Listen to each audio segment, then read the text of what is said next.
Today we are at Shangri-La. I'm Dr. Anselino Davis, and I'm going to give you a little science and perspective on how to grow your very own basil plants. Now, of course, most plants start from seed, and that's what we're going to do today. We're going to find the seeds inside these lovely basil plants that I have here.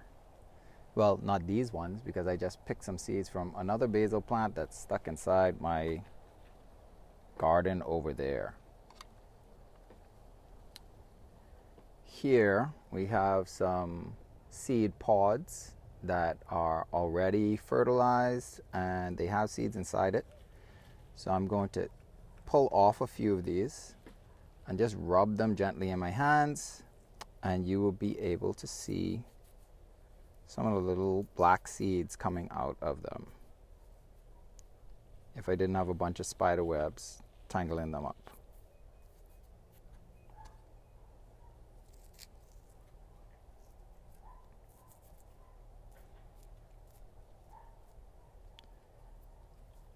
And here you can see the very tiny little black seeds that came out of these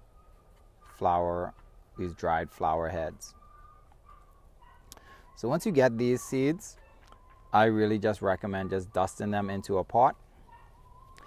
Keep it a little moist, and after a while you have a nice little seedling growing up like this one.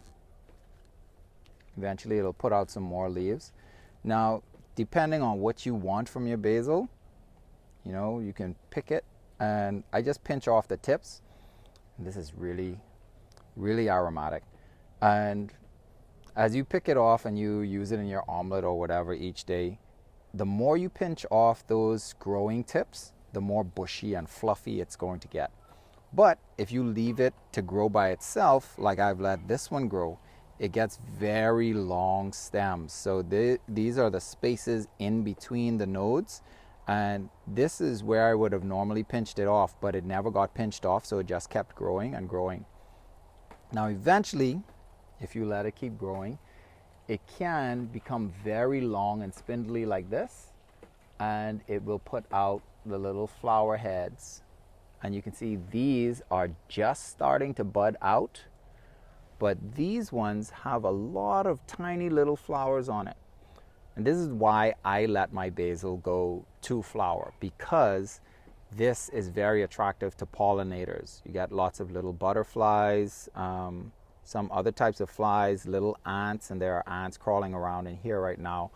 But they're the ones who are going to pollinate your basil, so that then you will have seeds for your next set. Now, there are lots of varieties of basil, and some of them can actually interbreed or cross-pollinate. So if you like lemon basil and you want to keep that flavor, then only grow lemon basil, and you will have it, and all the seeds that you get will be lemon basil seeds. I just have to keep smelling it. It's super, super fragrant.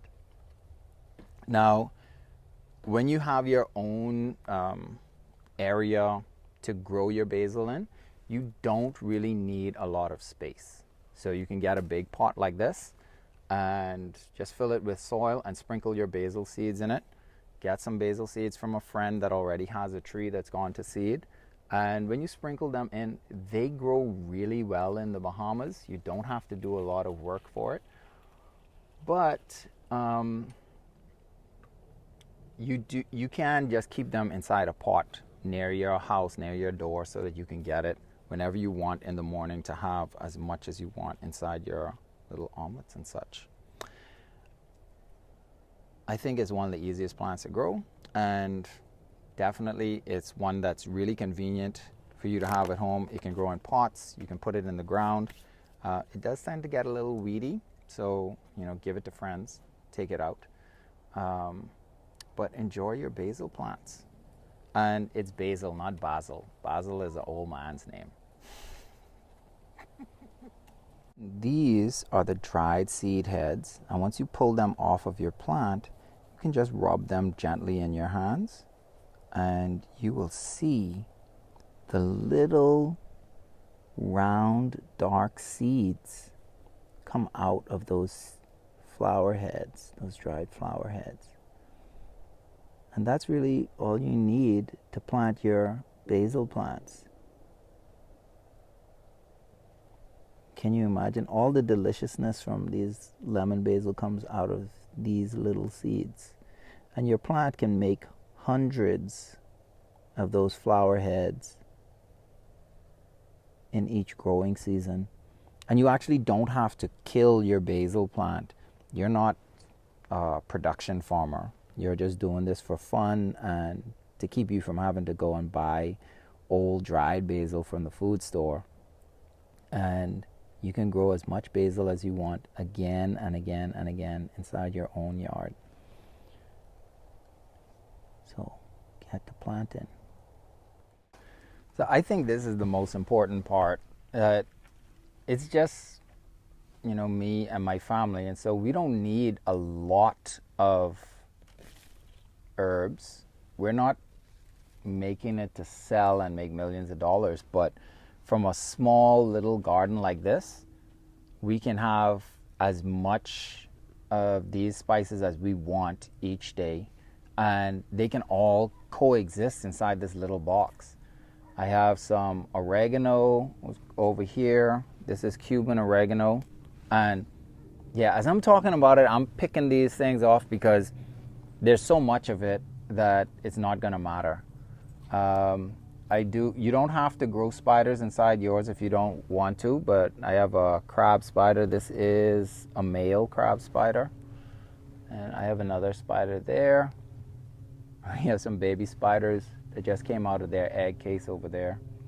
You don't have to keep the spiders. I have rosemary growing here. And rosemary, once it settles in, it's very happy. Of course, this is the basil plant, the lemon basil that we've been talking about today. And you can see all the old seed and flower heads that are still on the plant. And so this plant is a little bit more than a year and a half old. And so again, I didn't dig it out or rip it out and plant a new set or anything like that because I'm not a production farmer. I also have green onions and yellow onions growing here. And what a lot of people don't understand is that the onion bulb isn't the most flavorful part, but that's the easiest part to actually ship and sell. But I can come out here every day and pick some onion leaves. Oh, that's good. And put this inside my food, some baked potato or an omelet. My mouth is watering now. I have some garlic chives in the front there. But anyone can do this in the Bahamas, I think. And these are all plants that I may have bought one initially from the food store. The green onions, I just buy a set of them from the food store and then plant the bottoms after I cut off the leaves, and they will give me onions for years and years. I have a pineapple plant in here. But yeah, I think that's the most important thing that I want everyone to take away from this is that you don't have to grow acres and acres of any of these herbs. You just need one or two little pots and you can have enough for you and your family for years to come. And technically, I would never have to buy green onions or basil or oregano or rosemary again ever. I'll always have fresh stock. And I think that's the coolest part about this whole thing.